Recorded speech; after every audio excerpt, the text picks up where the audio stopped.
Untuk menggali di bumi sebiduk sehaluan masyarakat, salah satu pemuda di Oku Timur, Faisal Habibur, mengajak masyarakat untuk membangkitkan dan mengembangkan kembali tradisi beternak. Salah satunya usaha melalui ternak kambing dan ayam yang bertujuan untuk mendukung kebutuhan daging.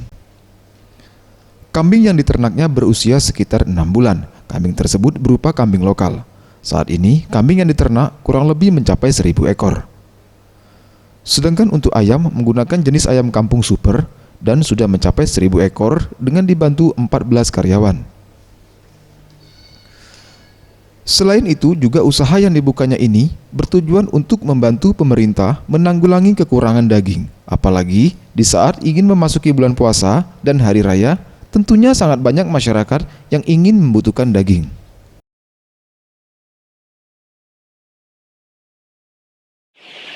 Contoh di daerah Thailand, Cina, mereka banyak mengembangkan peternakan dan perkebunan atau pertanian.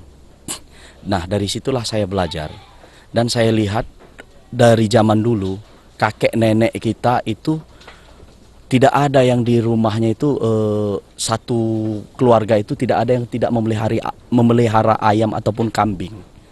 Ya. Tiap-tiap rumah itu ada kurang lebih 10 ayam, ada kambingnya sampai berpuluh-puluhan. Dan budaya dari zaman dulu itu misalnya mau sedekah ataupun mau nyekolahkan anak, mereka jual kambing. Ada yang jual ayam untuk biaya sekolah. Nah, dari situlah kenapa kita tidak kembangkan. Malah sekarang yang muncul saya lihat di daerah-daerah, di desa-desa itu ada yang populer sekarang yang memasyarakat justru narkoba.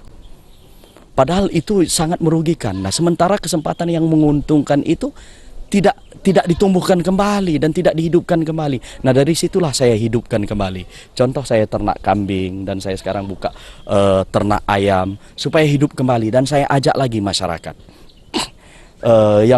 Sekarang program pemerintah Kabupaten Oku Timur itu menggali potensi desa.